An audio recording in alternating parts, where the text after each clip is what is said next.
आज हम मापन के स्केल्स के बारे में पढ़ेंगे। सबसे पहले हम उन शब्दों के बारे में जान लेते हैं जो इसमें प्रयोग किए जाएंगे।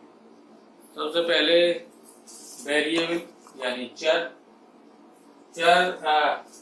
यानी कि सांख्यिकी वस्तुओं या व्यक्तियों के समूहों की उन विशेषताओं या गुणों का अध्ययन करती है जिसमें समूह में के प्रत्येक सदस्य भिन्न भिन्न मान रखते हैं।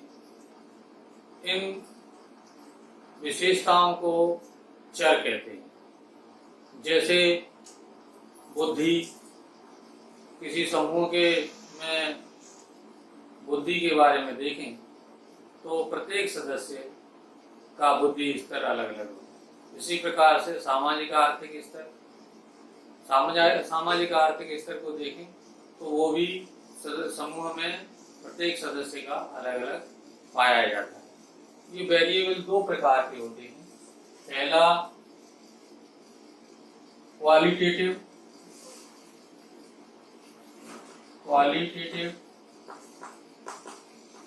वेरिएबल और दूसरा क्वांटिटेटिव वेरिएबल।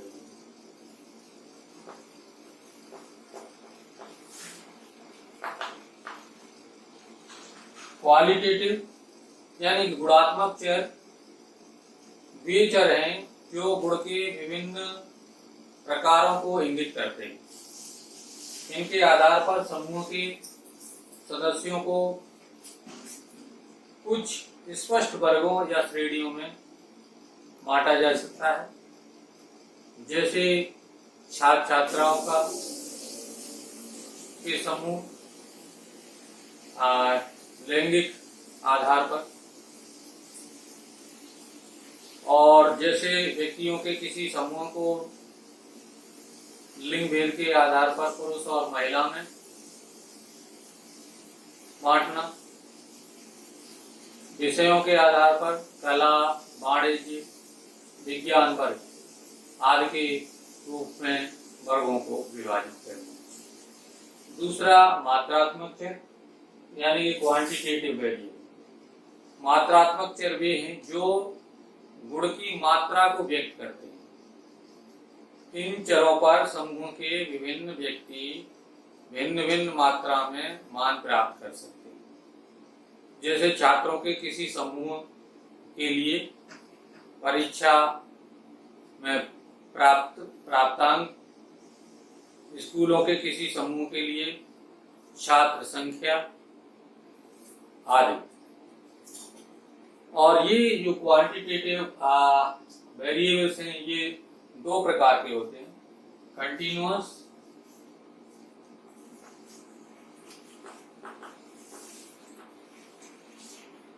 और डिस्क्रीट।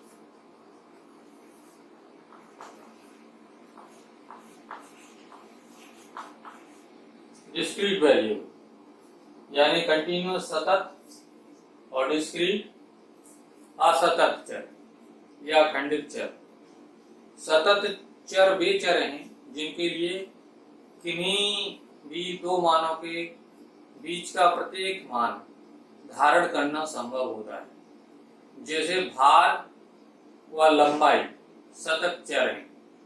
इसमें व्यक्तियों का भार कुछ भी हो सकता है, जैसे 10 से 11 kg के बीच 10.5, 10.6,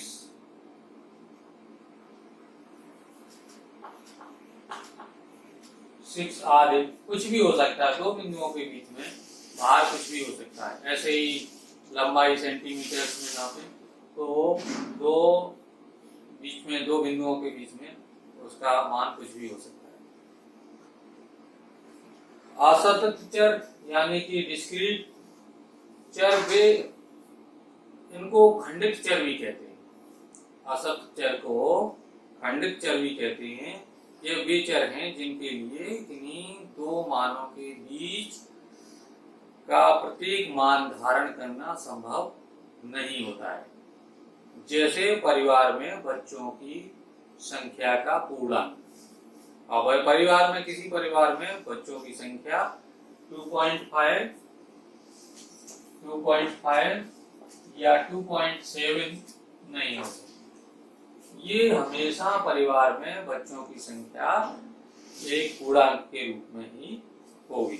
ये असत चर होते हैं। तो इस प्रकार से हमने देखा कि वेरिएबल दो प्रकार के होते हैं, क्वालिटेटिव वेरिएबल और क्वांटिटेटिव वेरिएबल। और क्वांटिटेटिव वेरिएबल दो प्रकार के होते हैं, कंटीन्यूअस और डिस्क्रीट। अब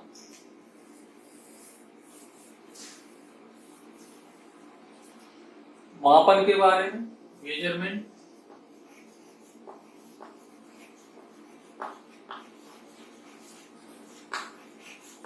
यानी मापन।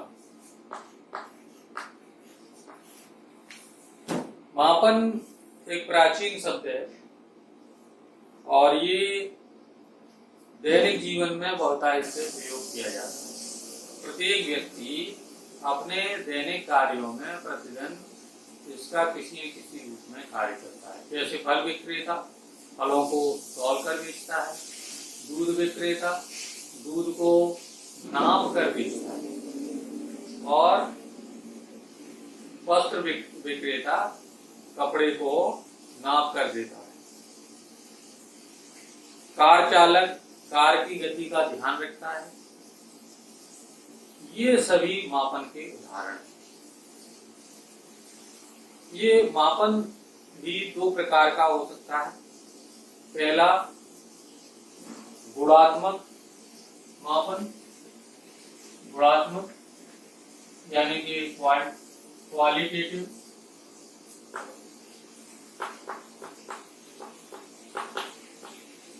क्वालिटेटिव। और दूसरा मात्रात्मक, क्वांटिटेटिव।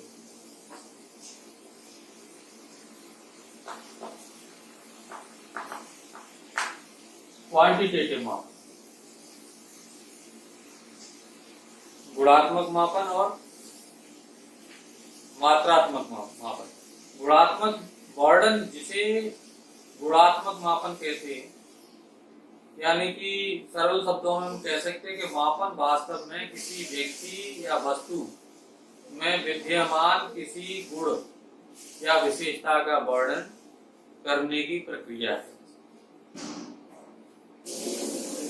जब किसी व्यक्ति में विद्यमान गुण के प्रकार का वर्णन किया जाता है तो उसे गुणात्मक मापन कहते हैं, और जब किसी व्यक्ति में विद्यमान गुण की मात्रा का वर्णन किया जाता है तब उसे मात्रात्मक मापन कहते हैं।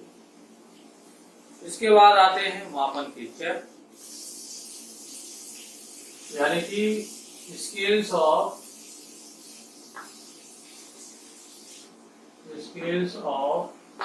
मेजरमेंट। मापन के चर।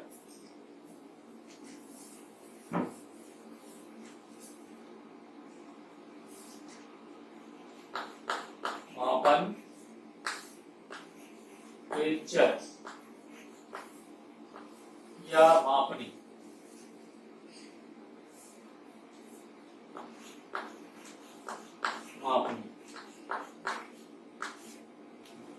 ये मापन के चर ये चार प्रकार के होते हैं। पहला नॉमिनल स्केल, यानी कि नामित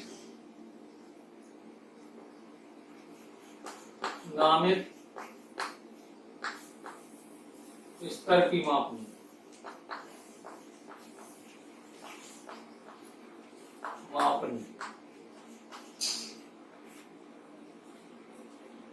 दूसरा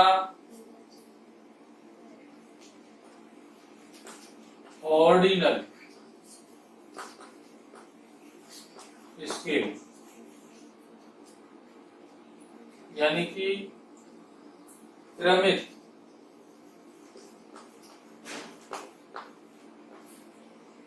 स्तर मापनी।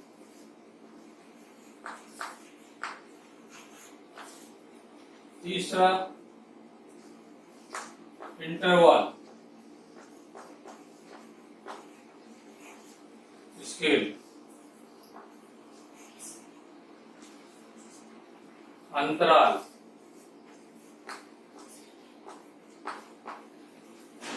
मापनी।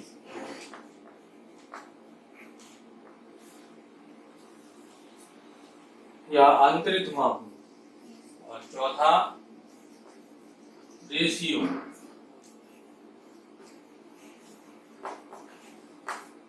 रेशियो स्केल या रेशियो लेवल ऑफ मेजरमेंट, यानी कि आनुपातिक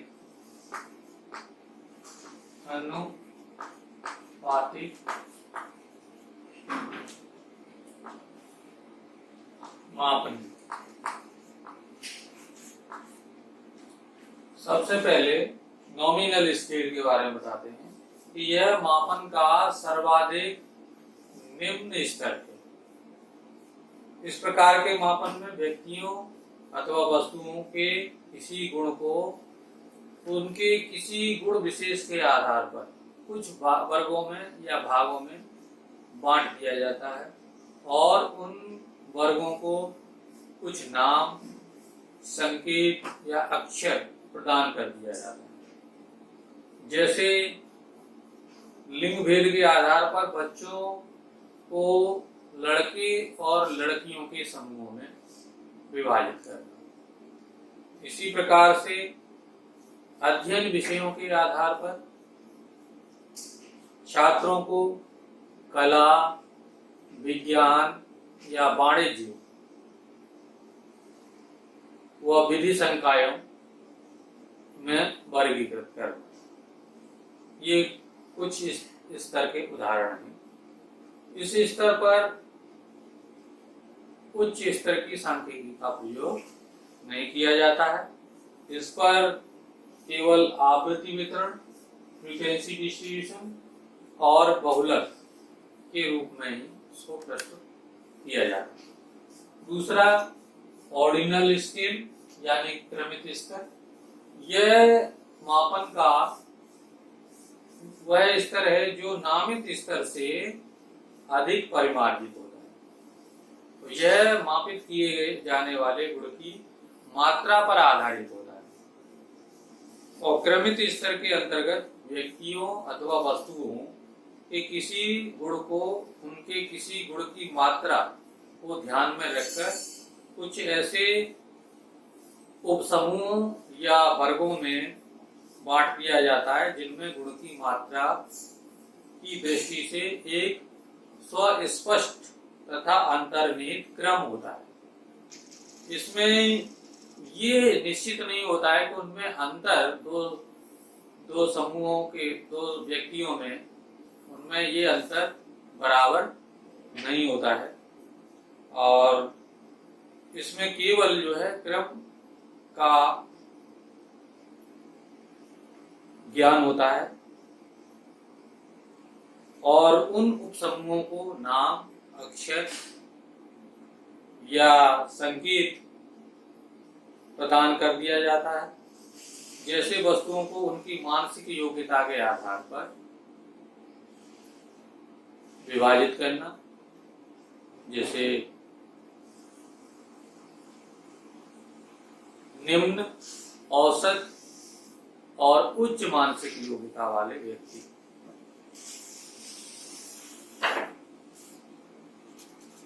इसी प्रकार से किसी परीक्षा में प्रथम, द्वितीय और तृतीय श्रेणी में विभाजित कर ऊंचाई के आधार पर बालकों को नाटा, सामान्य या लंबा कहना,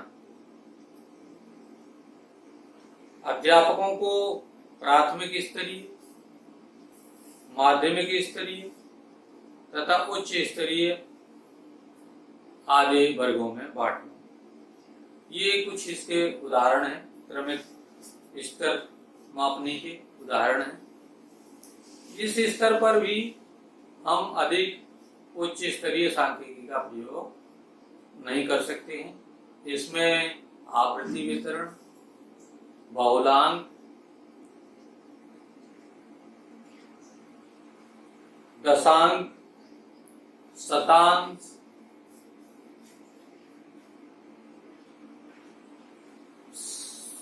रैंक आदि प्रविधियों की सहायता से इसको विश्लेषित किया जा सकता है। अब तीसरे स्तर का मापनी होती है इंटरवल स्केल, यानी कि आंतरिक मापनी या इंटरवल स्केल। आंतरिक स्तर का मापन नामित और क्रमित स्तर के मापन से अधिक परिमार्जित होता है, और क्रमित स्तर के मापन की तरह से आंतरिक स्तर का मापन भी गुण की मात्रा या परिणाम पर आधारित होता है। जिस प्रकार से क्रमिक स्तर पर गुण की मात्रा का ध्यान रखा जाता है, इस प्रकार से इसमें भी गुण की मात्रा पर ध्यान रखा जाता है। परंतु इस स्तर के मापन में गुण की मात्रा को इस प्रकार व्यक्त किया जाता है कि किन्हीं भी दो लगातार बिंदुओं में अंतर समान हो जाए। जैसे छात्रों की उनकी गणित योग्यता के आधार पर प्राप्तांक प्रदान करना। आंतरिक स्तर का मापन छात्रों को प्रदान किए जाने वाले अंकों की श्रृंखला के किसी भी दो लगातार अंकों के बीच का अंतर हमेशा समान होता है। जैसे 25 और 26 के बीच और 42 और 43 के बीच का अंतर हमेशा सदैव समान होता है।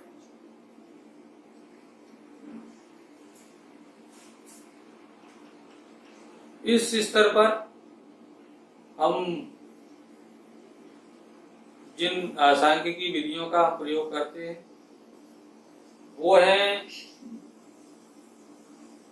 आवृत्ति वितरण, बहुलांक, मध्यांक, मध्यमान, मानक विचलन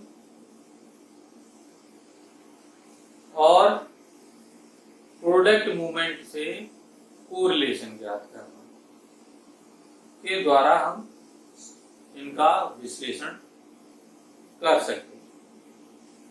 और चौथे स्तर का आता है रेशियो स्केल या आनुपातिक मापनी, यानी कि मापन का अनुपातिक स्तर सर्वाधिक परिमार्जित होता है, रिफाइंड होता है।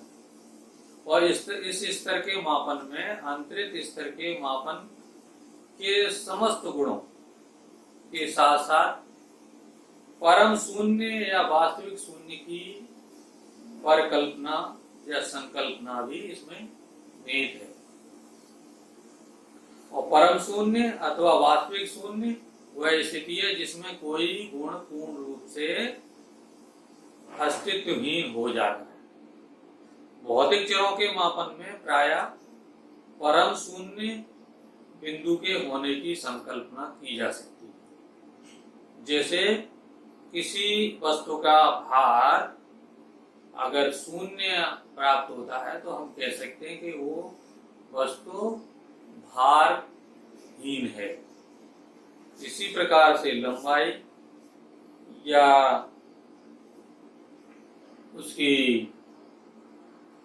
ताप को भी हम कह सकते हैं कि ये इन गुणों में शून्य है। हम प्राय देखते हैं कि जो सामाजिक विज्ञान है, शिक्षा शास्त्र है या मनोविज्ञान है, उनमें जिन चरों का मापन किया जाता है वो उनका एक यथार्थ शून्य नहीं होता है, वहां पर परम शून्य नहीं होता।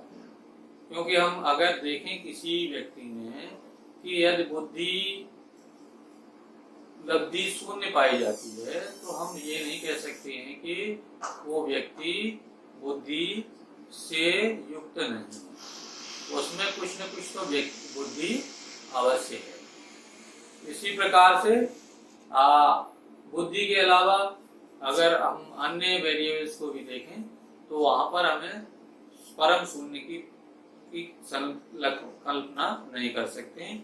तो जितने भी मनोविज्ञान, शिक्षाशास्त्र या सामाजिक विज्ञान के चर हैं वो